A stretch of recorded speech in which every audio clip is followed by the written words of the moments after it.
podcast Santos no Ar, por Cláudia Duarte. Apoio Prefeitura de Santos. Olá, bem-vindos ao Santos no Ar, o podcast que tem o objetivo de valorizar o empreendedor de Santos e também servir de inspiração para as pessoas que sonham em empreender. Eu sou a Cláudia Duarte, jornalista, e o podcast Santos no Ar tem o apoio da Prefeitura Municipal de Santos. E hoje eu estou aqui com dois empreendedores de áreas bem diferentes, né? O Antônio Pires e a Laila Ferreira, já minha amiga de muito tempo. Como vai? Prazer pela presença, muito obrigada. E vou começar com a Laila, que tem um trabalho bem criativo, autônomo. Laila, você sempre quis trabalhar na sua área?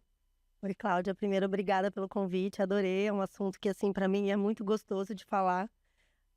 Há um tempo atrás não era, mas eu fui me aperfeiçoando nesse assunto e hoje é um assunto que eu gosto muito de falar. E prazer estar aqui com vocês hoje nesse programa. Desculpa. Eu perguntei se você sempre, desde criança, você sempre quis empreender na sua área, você queria fazer outra coisa, você queria trabalhar em algum lugar? Então, não, na verdade foi astronauta. Não, na verdade foi acontecendo para mim, né? Eu tinha uma outra profissão antes de ser arquiteta, eu era publicitária. Ah, você teve transição de carreira. Pois é, e eu saí da publicidade para abrir um negócio. Então, aí foi o meu primeiro contato com o mundo do empreendedorismo, porque eu fui fazer um curso que é o Empretec, um curso do Sebrae, né? E para fazer plano de negócio, eu ia abrir um buffet em Santos. Eu resolvi vir para Santos e aqui acho que não tinha um mercado para a área de publicidade que eu trabalhava. Então, daí eu já saí para empreender. E aí fui buscar aperfeiçoar, né? Mesmo buscar conhecimento, fazer cursos, fazer plano de negócio, comecei a pesquisar tudo. E eu me mudei para Santos, estava em São Paulo, né? Me mudei para Santos e assim que entregaram o apartamento não tinha nada. Então eu estava cuidando da reforma e pesquisando para abrir um buffet infantil. E aí eu vi... Você não era fã da área de arquitetura? Não, eu era publicitária. Sim. E aí eu vi nesse momento que eu estava gostando mais dos assuntos da reforma do que do buffet e do que eu ia abrir. Então eu fui fazer faculdade de arquitetura e cursos de design de interiores. Só que eu já estava com o empreendedorismo já meio que na veia, porque eu já estava vendo isso. Então eu entrei nesse curso, nessa área de arquitetura, já pensando no escritório que eu ia abrir, no negócio que eu ia ter. Além da arquitetura em si, eu já entrei já com a cabeça de ter um negócio, de ter o meu escritório. Então, foi assim que surgiu esse assunto na minha vida, né? E você, Toninho, né? Posso chamar? Isso, Toninho. Na verdade, a empresa era familiar, então eu já nasci dentro da padaria, né? Já tinha o exemplo do meu pai. Quantas padarias vocês têm? Hoje a gente tem 2 padarias. Eu comecei a trabalhar muito novo na padaria, empresa familiar com 13 anos, e sempre gostei muito da atividade, não só de empreender, mas da atividade de planificação. Com 18 para 20 anos, eu acabei saindo da padaria, fui trabalhar no mundo corporativo, morei em São Paulo, no Rio de Janeiro, que foi importante para eu adquirir uma bagagem, uma experiência. Trabalhei em multinacionais na área comercial, na área de planejamento estratégico, na área de marketing, e acabei voltando para a padaria, eu empreendo em outras atividades, lotérica, tem outros... Também tem lotérica, né? E há 7 anos e meio atrás, a gente acabou voltando também para a cidade de Santos, e aí eu procurei vários negócios, mas acabei indo para a padaria que era do meu pai. A gente acabou comprando aí a parte que era do sócio, e desde então passou por uma grande reforma. Mas você sabe que eu acho isso super interessante, quando a pessoa tem uma empresa familiar e ela vai para o mundo, vê tudo que tem lá fora, porque aí você traz uma bagagem diferente do que aquela se você tivesse crescido e ido direto para a empresa do seu pai. Uma bagagem completamente diferente. E esse também, para mim, é um dos segredos da sucessão. Muitas vezes, quando a sucessão é imposta, você tem que dar continuidade à empresa familiar, as chances de fracasso são muito maior. Sim. Quando ela acontece naturalmente, em algum momento, tanto eu quanto meu irmão, a gente se viu ali de assumir o negócio por uma opção, porque eu tinha outra atividade, meu irmão também, a chance de sucesso ela é muito maior, porque foi uma decisão das partes que vão tomar aí a frente do negócio. Se você ficasse direto, talvez você ficasse sempre com aquilo na cabeça. O que teria acontecido se eu tivesse seguido para outro lado? E também, quando você pega algo pronto, é meio que mágico, né? Veio que a empresa já estava tudo pronta, tal. Então você vai ver lá fora que não é assim, né? Que existem abre a processos, existem processos. Eu costumo falar que se eu tivesse ficado na padaria nessa época, eu ia ser uma versão do meu pai melhorado, atualizado, mais jovem. E a experiência, a oportunidade que eu tive de trabalhar tantos anos na iniciativa privada e multinacional fez com que eu assumisse o negócio com uma outra cabeça. Sim. E eu acredito que também foi essa passagem que fez com que eu fosse para o sindicato. Eu sou presidente do sindicato da indústria de panificação e confeitaria da Baixada Santista e Vale, muito por causa dessa bagagem aí que eu acabei trazendo para o setor de panificação. Laila, você trabalha muito com a criatividade, né? E você tem inspirações, você se inspira em alguma liderança, além de você, claro, acompanhar as feiras, enfim, mas você é uma profissional liberal que tem uma empresa, né? Porque tem muito arquiteto que acaba trabalhando numa empresa, numa loja, né? Indo para o mundo corporativo, mas você abriu a sua própria empresa, tem os seus funcionários que você tem que gerir. Você tem alguma pessoa que você se inspirou para poder criar o seu formato? Eu acho que, na verdade, assim, isso que aconteceu com ele de ter acesso a empresas maiores, a multinacionais, e ver como é que é o funcionamento de uma empresa grande, acaba abrindo muito a cabeça, né? E isso aconteceu comigo também, porque eu era publicitária, eu trabalhava numa multinacional, que é a Ogilvy, que é uma das maiores empresas de publicidade do mundo. Então, eu pude ver como é o funcionamento de uma empresa grande, que tem processos, que tem...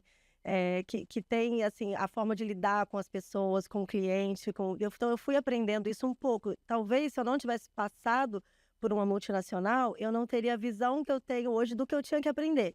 Mas tive que correr atrás também. Então, assim, na verdade, a minha inspiração vem muito do mundo da onde eu vim.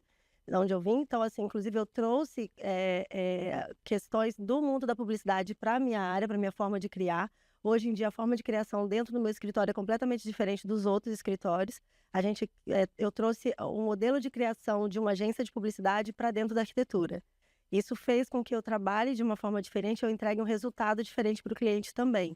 Então, a minha inspiração vem muito desse mundo, que eu tive participação antes de vir para a arquitetura, né? Perfeito. Agora você, no ramo da panificação, quais os principais desafios dessa área que você acha para alguém que está querendo investir nessa área? Primeiro, é uma atividade complexa, até pela característica da padaria atual, que serve almoço, tem sopa, tem pizza, a quantidade de produtos e serviços que hoje uma padaria oferece é muito maior.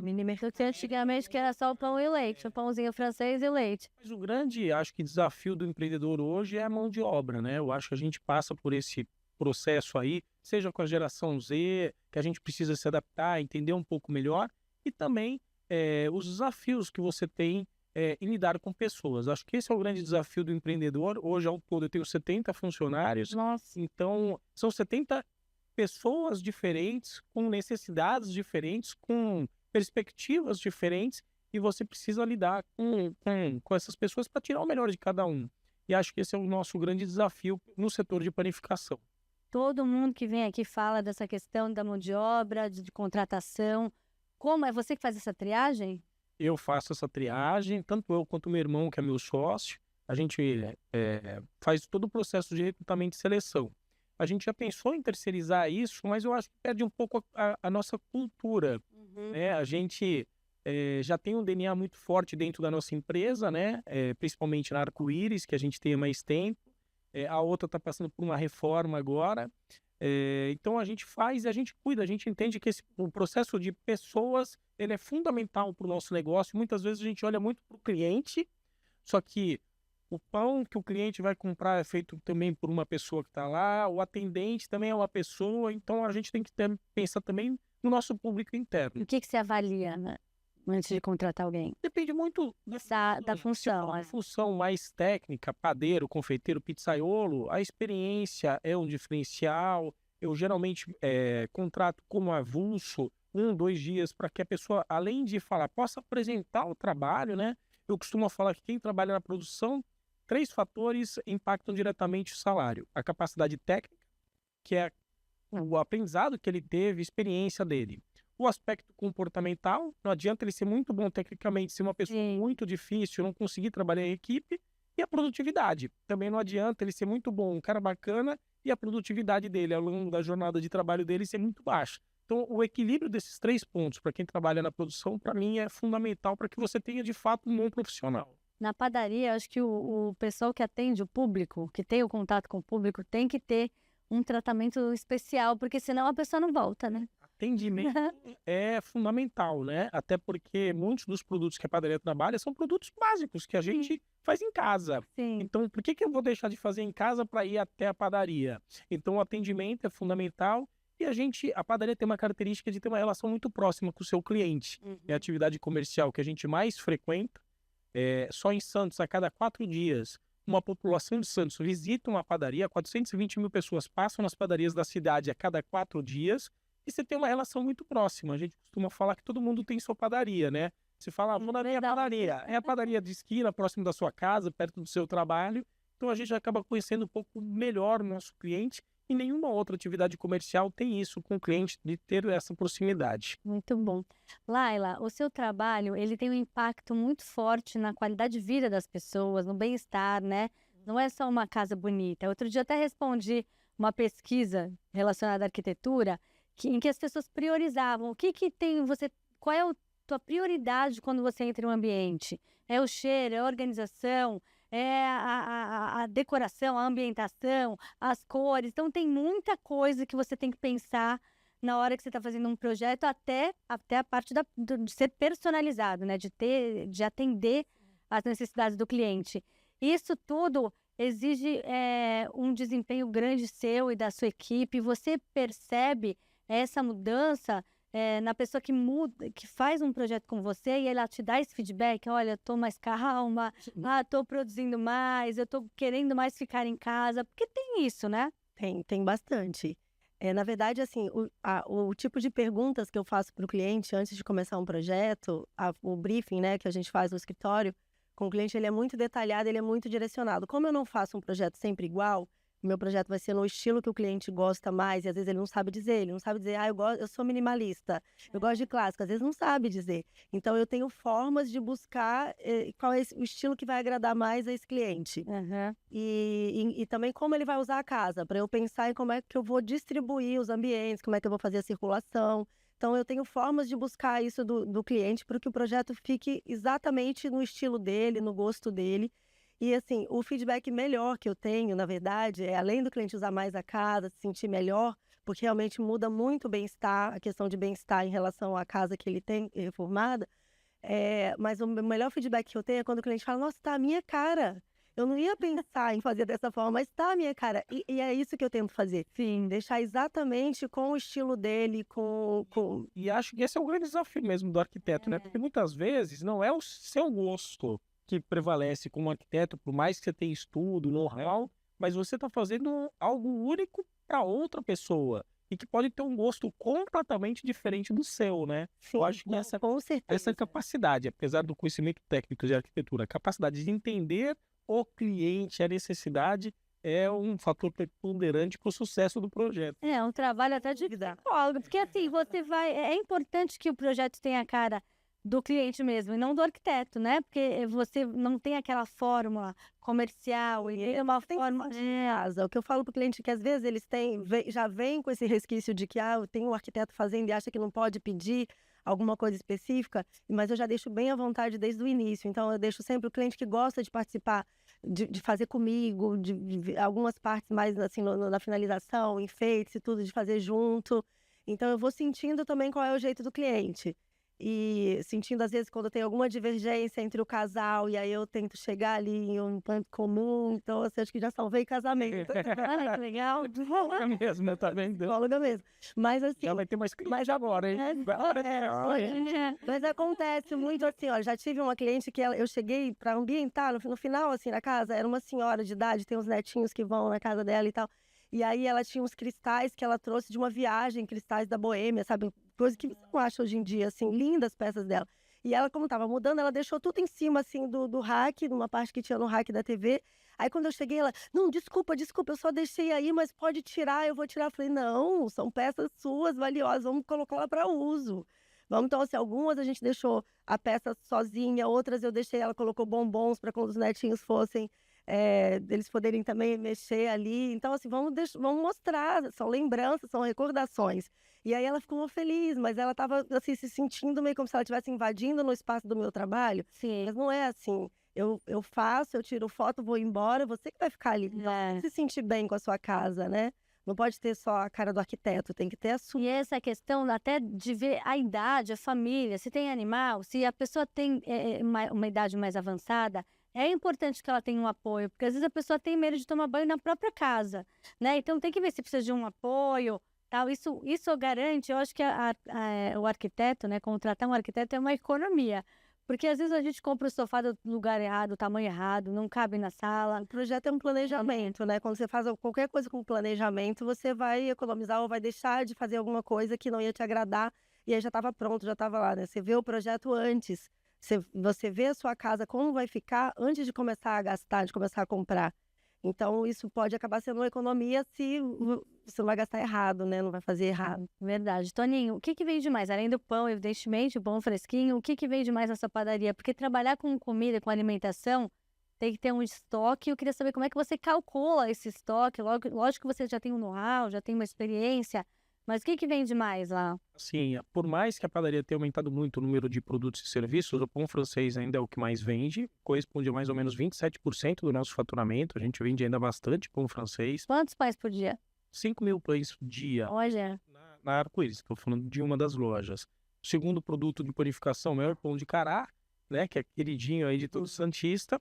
Mas hoje a padaria, ela acaba tendo comportamentos de compra e consumo diferentes ao longo do dia, né? Logo quando a gente abre, a gente vê as pessoas que estão indo trabalhar, que tem horário para chegar, que toma aquele café mais rápido, café com manteiga. Logo em seguida vem o pessoal que está com menos pressa e que aí já tem um comportamento de compra no café da manhã, daquele bate-papo, daquele encontro, marcou de tomar um café com alguém, tem o almoço. Então, ao longo do dia, isso vai variando. Tem as sopas no final do dia, que as padarias se apoderaram bem desse serviço. Hoje, quando a gente pensa, e hoje esfriou ainda, vou tomar uma sopa, você pensa em qual padaria você vai. Você já não pensa numa outra atividade. Então, esse comportamento ele vai mudando ao longo do dia em função dessa modernização que as padarias atravessaram. Verdade. Laila, a sustentabilidade hoje em dia tem um papel muito forte, né, no empreendedorismo. E você, dessa área, né, de arquitetura, tal, como que você está incorporando isso, essa questão da sustentabilidade, dentro da sua rotina? Então, a sustentabilidade sempre foi um ponto importante para mim no escritório, mas de início era meio que um tabu, porque eu tinha um pouco de... Assim, o arquiteto ele é o profissional que mais gera lixo, um dos profissionais que mais geram lixo. Então, assim, a gente às vezes tira uma bacia branca para colocar outra bacia branca. A gente, você vai colocar uma mais moderna, uma mais bonita, você vai colocar uma... Então, assim, isso acontece bastante. Então, isso sempre foi uma coisa que me incomodava. E aí, o que eu faço hoje, assim, eu aprendi a ter um pouco de calma em relação a isso. Que, assim, eu não preciso ser sustentável completamente, senão eu não consigo fazer o meu trabalho. Eu preciso trocar coisas, eu preciso mexer em coisas que vão virar descarte. Então, eu não posso fazer isso completamente, fazer o meu escritório ser sustentável. Até existem alguns escritórios de arquitetura que são, mas assim, é muito raro. O que eu aprendi é que assim, eu posso ter atitudes sustentáveis ao longo do dia e todo dia. Então, priorizando a iluminação natural, assim, cada decisão que eu tomo, cada orçamento que eu faço para um cliente, ou até pessoalmente mesmo no meu dia a dia, eu posso ter decisões que são sustentáveis. Então, assim, o que eu fiz? Eu não descarto coisas que eu acho que podem servir para o cliente, a não ser que ele queira mesmo. Eu valorizo muito isso. A gente tem um projeto no escritório que é um kit que eu entrego para o cliente no final da obra, que é com coisinhas simbólicas, mas assim, um kitzinho com uma geleia, como que fala, ervas e tal, que vai nesse kitzinho. Um para cada coisa que ele manteve na casa dele. Então, assim, ele não trocou uma bancada, ele não trocou um espelho, ele não trocou. Então, para valorizar que ele faça isso, porque às vezes a pessoa tem vergonha de fazer, acha que assim, não, tá feio, não, vamos fazer ficar bonito. Então, quando é da vontade do cliente, ou quando é uma peça que ele traz de família, ou uma peça antiga que tem no apartamento que tem uma história, viagem, ficam um pouco de medo de mostrar que querem ficar com aquilo. E eu valorizo, não, eu que lute, eu vou fazer ficar bonito, vou dar um destaque, eu vou fazer ficar bonito com tudo de novo que vai entrar. Mas eu valorizo muito isso. Até porque a casa não dá para fazer isso da nossa pintura, né? Conta. Não dá para fazer isso o tempo inteiro, né? Então, normalmente a gente entra para, quando é uma reforma, a gente entra para modernizar. Então, não dá para fazer isso com tudo, mas cada ponto que a gente consegue fazer ali, eu valorizo e mostro para o cliente que ele também está fazendo a parte dele.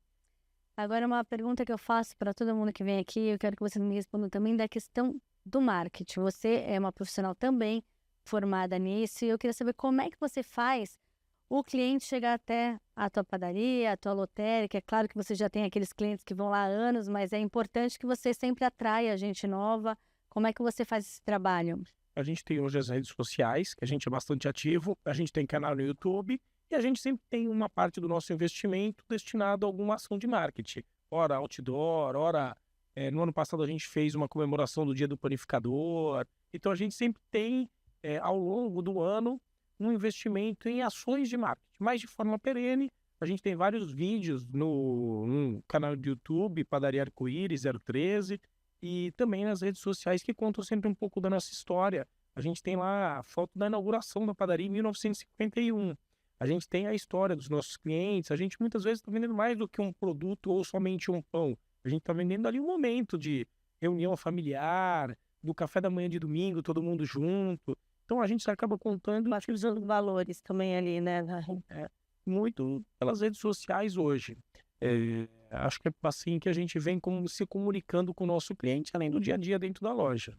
E você, Laila? No meu caso, ainda, a maioria dos clientes vem por indicação.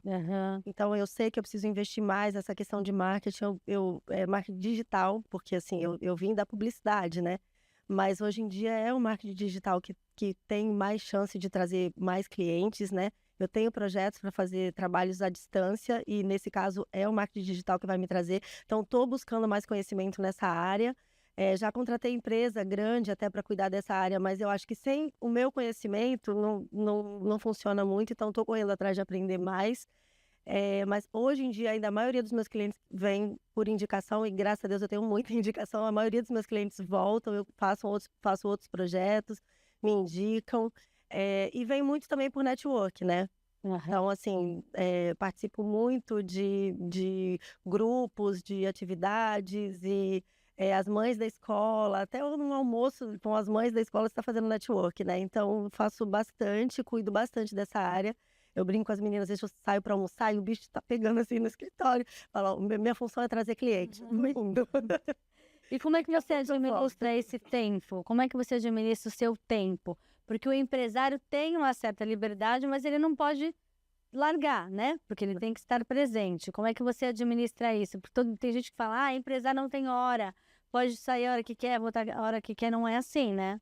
Não é assim. Eu cuido muito bem dessa área, porque assim, além de administrar o meu tempo, de estar no escritório, de estar fazendo coisas fora do escritório, eu ainda valorizo muito o meu momento pessoal. Então, assim, tempo com os meus filhos, tempo para diversão, tempo para o meu exercício. Se eu não faço exercício de manhã, eu não vou render ao longo do dia.